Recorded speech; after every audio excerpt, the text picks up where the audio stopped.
zugrăvite pe pereții bisericilor fac parte integrantă din celebrarea liturgică, fiindcă ceea ce textele și imnele exprimă prin cuvinte, imaginile sacre redau prin linii și culori. Astfel spus, icoanele reprezintă întotdeauna prezența divină în creație, fie prin portretul lui Hristos sau al unui sfânt, fie printr-un eveniment al istoriei sacre. Înzestrați cu mare har de la Dumnezeu, pictorii iconografi realizează cu pensulele lor viziunea cerurilor, dar nu printr-un joc liber al fanteziei, ci prin lectura arhetipurilor și respectarea tradiției bisericești, fiindcă așa cum un mucenic sau un sfânt nu aduce mărturie despre sine, ci despre Domnul, tot așa pictorii nu fac dovada imaginației proprii, adică nu se mărturisesc pe sine, ci pe sfinți, pe marturii lui Dumnezeu și prin aceștia pe însuși Domnul. Constrângerea dogmatică nu se cătuiește totuși seva creatoare. Un mare pictor, așa cum este în zilele noastre Petru Botezatu, zugrăvește pe pereții bisericilor, cu un stil inconfundabil, acea viziune pe care patriarhul german al Constantinopolului o numea odinioară cerul pe pământ.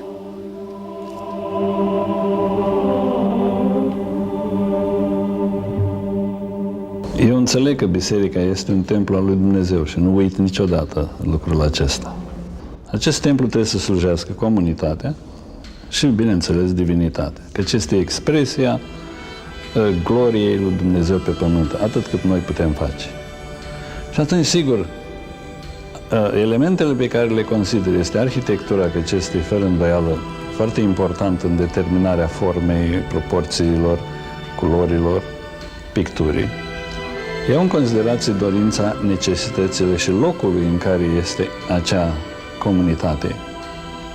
Căci nu este, pare să normal ca să fie o comunitate, de exemplu, orășănească cu o pictură monastică sau de chilie sau de meteoră, aș zice, pentru că alea sunt picturi pentru niște oameni care s-au izolat, care trăiesc într-un alt cerc, într-un alt nivel de spiritualitate. Iau în considerație ceea ce preotul este el însuși și dorește și consideră ca reprezentant al comunității. Atunci când mi-am încolțit gândul ca să construiesc o catedrală ortodoxă, prima catedrală ortodoxă pe meleaguri sălăjene, am vrut să fac ceva deosebit, să respectăm tradiția, dar să îmbinăm cu noul să vină să înnobileze vechiul. Tot așa am vrut și pictura să fie ceva deosebit, respectând canoanele, respectând stilul, și am vrut stilul bizantin, că și biserica este un stil consacrat bizantin în forme de cruce greacă scrisă, dar un bizantin mai plin de lumină, mai evoluat, dacă e bine spus așa, sfinții să placă deopotrivă și ochiului fizic și celui spiritual. Este biserica o reprezentare a luminii cristice și divine și este necesar, trebuie să o împlinim cu orice chip. Este biserica ceva care să slujească comunitatea în sensul influențării emoționale, în sensul reprezentării Bibliei, să zicem, sau a Evangheliei, în sensul, desigur, al liturgiei, căci trebuie să ilustreze, într-un fel sau altul, liturgia și lumina care coboară și îngerii care flutură aripile în jurul mesei sfinte. Am văzut lucrările lui Petru Botezatu la Șimeu Silvaniei, la Bobota, capela Facultății Teologie din Cluj, și am zis, acest stil îmi place. Și așa l-am căutat pe Botezatu, mai ales că am văzut într-un album pe acel Iisus cu brațele deschise, care pur și simplu m-a fascinat, pe care artistul l-a pictat în aula Universității din Alabama. Și atunci mi-am zis, auzind că este plecat din țară, să-l aduc, măcar pentru atât, să-mi facă pe acel Iisus pe cupola catedralei noastre, și am reușit să-l aduc și iată că nu ne-am oprit doar la Iisus, acel cu brațele deschise, ci am continuat. Hristos cu brațele deschise nu l-a fascinat doar pe părintele Ioan Ghiurco.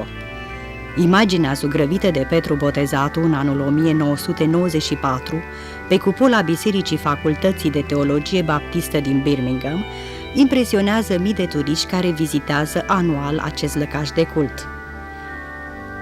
Arhitectura și decorația interioară ale acestui edificiu sunt cu totul deosebite față de tipul tradițional al bisericilor din sudul Statelor Unite, tip caracterizat prin simplitate și austeritate. Frescele realizate de Petru Botezatu sunt cu adevărat o noutate pentru credincioșii sudiști, ce aparțin în marea lor majoritate bisericilor neoprotestante. Când a primit invitația să realizeze aceste fresce, Petru Botezatu se afla în Canada, emigrase din România în anul 1987. În climatul nord-american și-a schimbat viața, dar nu și stilul artei pe care o practicase în țară. Icoanele pictate de el au ajuns foarte repede în bisericile canadiene, în muzee și în galerii. Expozițiile sale au fost mediatizate în presa de specialitate și, fără ca el să știe, ecoul lor s-a propagat până în Statele Unite ale Americii. De aceea a fost foarte uimit când rectorul Universității Stanford din Birmingham l-a solicitat să picteze această biserică. This is a university sponsored by Baptists, and Baptists are not known for artwork. They don't appreciate artwork traditionally. So it was very unusual that the university would hire someone who is a muralist to do paintings of the ceiling and the walls of the chapel. There's nothing like this in any comparable Baptist university. It really impresses everybody who comes here. And there's, I don't think, a sufficient appreciation for the artwork here. People in the American South don't realize how important this tradition of Christian art is. And Petru, I think, has helped increase the appreciation for traditional Christian artwork. Universitatea Stanford, fondată în anul 1842, este cea mai mare instituție de învățământ superior din statul Alabama și una din cele mai prestigioase din Statele Unite. Facultatea de Teologie Beeson a fost înființată în anul 1988 la inițiativa lui Ralph Beeson, un om foarte bogat care și-a donat averea universității. Una din dorințele donatorului a fost aceea de a se construi pentru această facultate o capelă. Din nefericire, domnul Beeson n-a mai trăit să-și vadă visul. Doar statuia sa privește astăzi imobilă domul. Well, we received a very nice bequest, a very nice gift from an individual of great wealth, and that gave us an enormous opportunity. So we told the architect we would like to build a structure that was a very distinctive chapel. We did not want this to be a typical Southern American church. We wanted something very special, something that someone would drive a great distance just to see. And the architect came up with the idea of the dome, and he modeled it somewhat after one of the great cathedrals in Rome. And after that decision was made, we said, what would the possibility be of decorating the chapel in some unique way? And there occurred to me the verse that's in the Bible, wherefore seeing we are compassed about by so great a cloud of witnesses. And the idea has been that the people who have lived here and gone on are still witnesses to what is happening here on earth. So we got the idea of putting these great individuals in the history of the Christian church, painting their pictures in the dome. When the idea arose for us to develop Beeson Divinity School with a unique chapel that would be redolent of symbols from the entire Christian tradition, we wanted to find someone who could do this with great technique, but also with a spirit and a heart that embodied the Christian faith. And we came across the name of Petru Botezatu. None of us had ever heard of him here in this part of the world, but we soon discovered that he was very well known in his own home country of Romania, and that he was a person who embodied these qualities of being an artist with great ability, but also with a heart and spirit to accomplish what we wanted to be done. We came upon Petru Botezatu's name from some of the work he had done in churches in Canada, and we got some clippings, got some information about him, and invited him to come here. When he came, we had no idea he would have made a model and would have already conceptualized how he would go about the task. So a small committee of us met with him, and he produced this model, a cardboard replica of what he planned to do. We laughed about the fact that we almost needed to lie down on the floor and look up to get the full effect of looking up into the dome, which was to be between 70 and 90 feet above the floor. When we saw the model and saw that Petru very quickly grasped what we wanted, and he had painted in this more classical style, we decided that this was the man we wanted to do this work.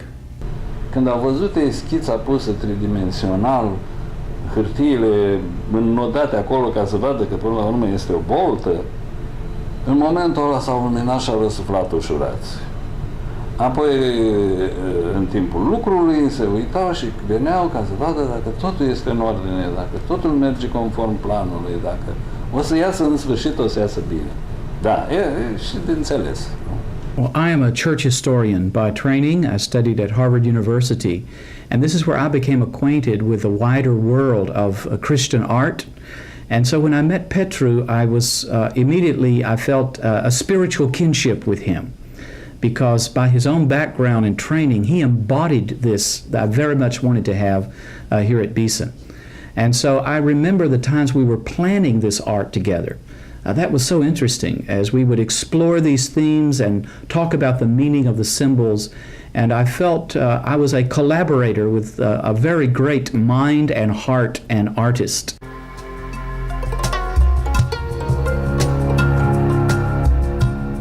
Pictarea acestui dom a însemnat un mare eveniment pentru comunitatea din Birmingham. Profesori și studenți din universitate, dar și oameni din oraș care aflaseră din presă despre realizarea frescelor, urcau zilnic pe schelă să-l vadă la lucru pe Petru Botezatu, urmărindu-i fascinați mișcările pensulei. Un aparat de filmat a înregistrat pentru arhiva universității toate etapele picturii.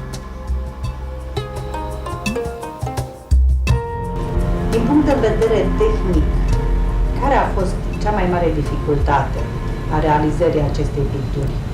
Cea mai mare dificultate a realizării a fost pregătirea, prepararea. Că le-am cerut să fac un soi de preparare, au folosit meșteri necalificați, de altfel cât sunt calificați, nu? În pictura murală sunt foarte puțini care știu cum să o facă, nu? Și ce să facă. Și eu au crezut că o pot face cu niște meseriași oarecare. Și a trebuit să dăm jos, să curățim din nou și să preparăm în alt fel. Aia a fost singura, aș zice, problemă. Nu. Dar problema de dimensiuni, de raporturi între privitorul de jos... Asta întotdeauna este. Hei, suntem meseriași aici. Ne pricepem să facem asta. Este un risc mare, evident, dar este un lucru foarte natural ca să rezolvi chiar chestia asta. Să găsești proporțiile cele mai bune, să vezi efectul de jos, deși niciodată nu-l vezi decât când te dai jos cu totul. Și când dai schela jos, că nimeni nu o să desfacă o schelă mare și scumpă, numai de dragul artistului să privească el dacă a nimerit-o. Niciodată. Nici la bisericile de niciun fel din România, nici aici. E un mare risc pe care ți-l iei, dacă o nimerești și îți calculezi bine, care sunt calcule de fapt o mare experiență dacă ai, și o nimerești bine, toată lumea zice bravo. Dacă nu o nimerești, ai de capul tău, nu mai vii a doua. Ceea ce a impresionat în mod deosebit au fost proporțiile și împărțirea perfectă a cupolei în cele 16 registre destinate portretelor, precum și felul în care Petru Botezatu a sintetizat prin obiecte simbol biografia personalităților reprezentate, căci pictorul studiase cu atenție viețile teologilor și martirilor aleși de comanditari să reprezinte norul de martori.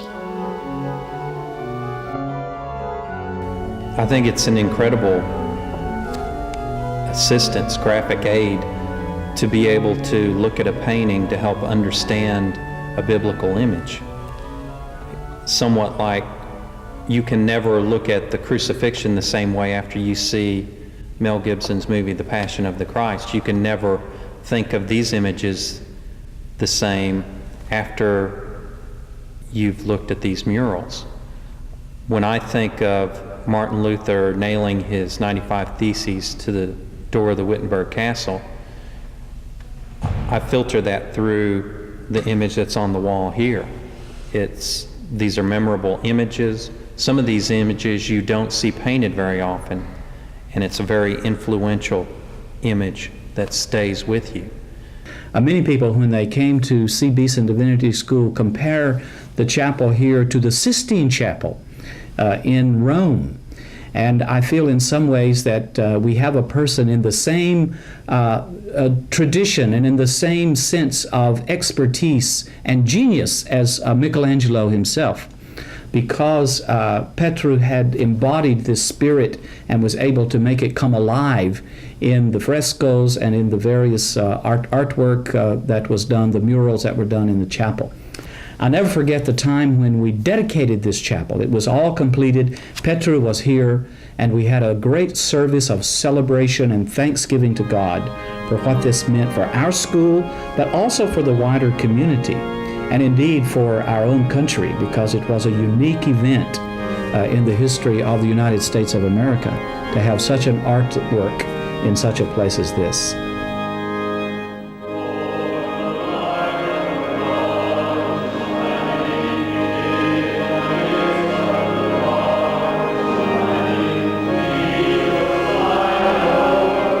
Biserica a fost consacrată în anul 1995 printr-o ceremonie fastuoasă.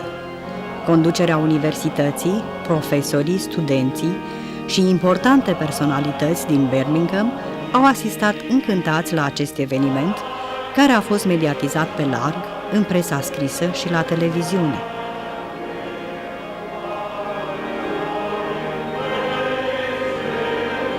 Concluzia tuturor a fost că imaginile create de Petru au un mare impact asupra privitorilor, provocând emoție și îndemnând la contemplare.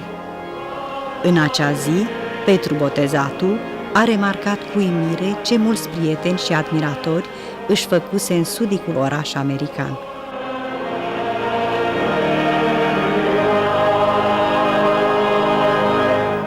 Well, Petru was here for some 2 years working on this project at Beeson Divinity School, 4 months in the dome alone.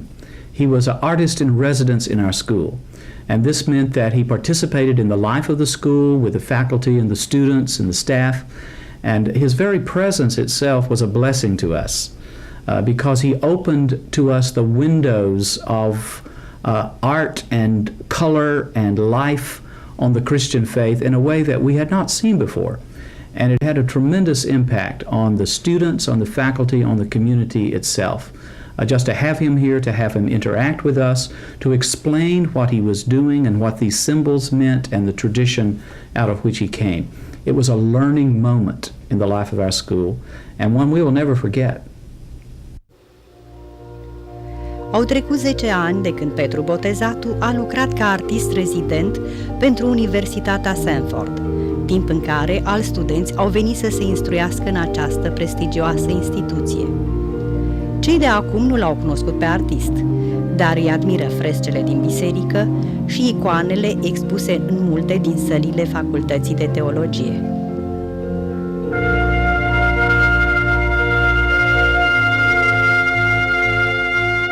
Cuceriți de arta lui Petru Botezatu, profesorii au dorit să aibă un tablou religios în cabinetele lor, care să reprezinte tematic disciplina pe care fiecare o predă în institut.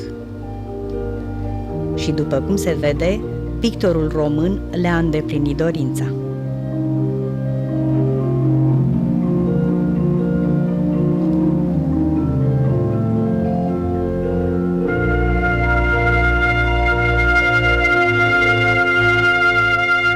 altă comandă onorată de Petru a fost executarea mai multor lucrări pentru sala de rugăciune, locul în care studenții își caută zilnic liniștea sufletului.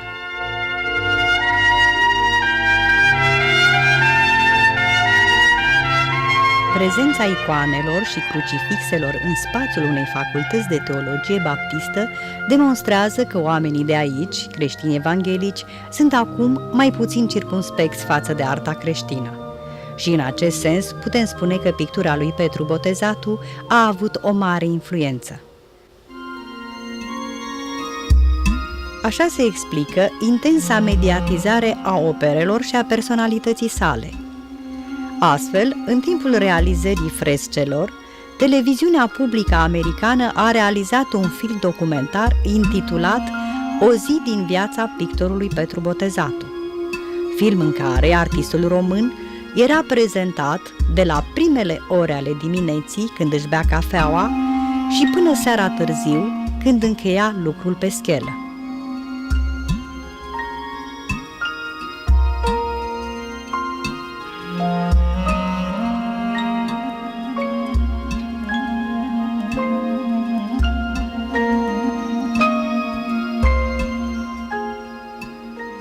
Și în presa scrisă fenomenul Botezatu a fost dezbătut pe larg.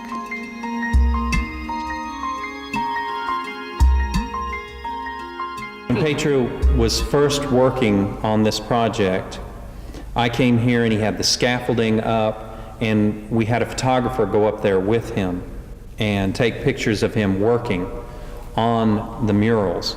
And this was very impressive photography. The pictures were incredible.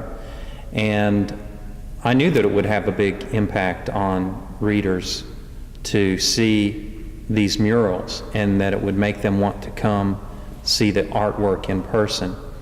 And as I wrote other articles about Petru following his career, I think the thing that was most important is that he was doing something that nobody else was doing in this part of the country, maybe in this part of the world. This was like a lost art that he was bringing to a place that had never seen it. And in writing the articles about his artwork, I wanted to let people know that he was here and what he was doing, and that it was important enough that they needed to go and see it, that these were great artworks of incredible beauty that everyone needed to know about. Într-adevăr, oamenii din Birmingham au venit, au văzut și au fost încântați de arta lui Petru Botezatu, iar ca o consecință logică au urmat și alte comenzi. Astfel, un enoriaș al Bisericii Baptiste Dawson, fascinat de pictura lui Petru Botezatu, a donat o sumă importantă de bani pentru ca și interiorul acestui lăcaș de cult să fie împodobit cu picturi. Fiindcă, a declarat donatorul, m-am convins că imaginea sensibilizează sufletele, iar eu vreau să fac o bucurie semenilor mei. La început, propunerea donatorului, care a vrut să rămână anonim, a fost primită de conducerea bisericii cu oarecare rezervă, dar după ce Petru Botezatu și-a încheiat lucrul, membrii bisericii i-au mărturisit pastorului Fenton cât de impresionați sunt când în pridvorul bisericii îi întâmpină Iisus Hristos cu brațele deschise.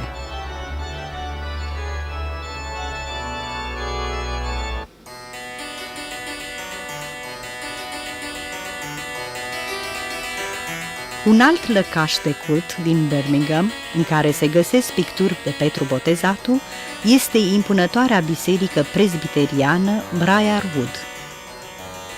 Aici, într-una din sălile de la etaj, a fost amenajată și decorată prin donație o cameră de rugăciune individuală, donatoarea Francis Paris fiind o mare admiratoare a pictorului român.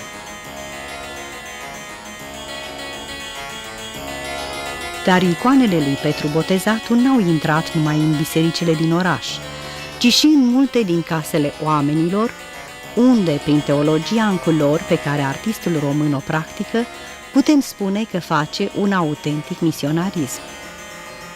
dar despre aceasta în episodul următor.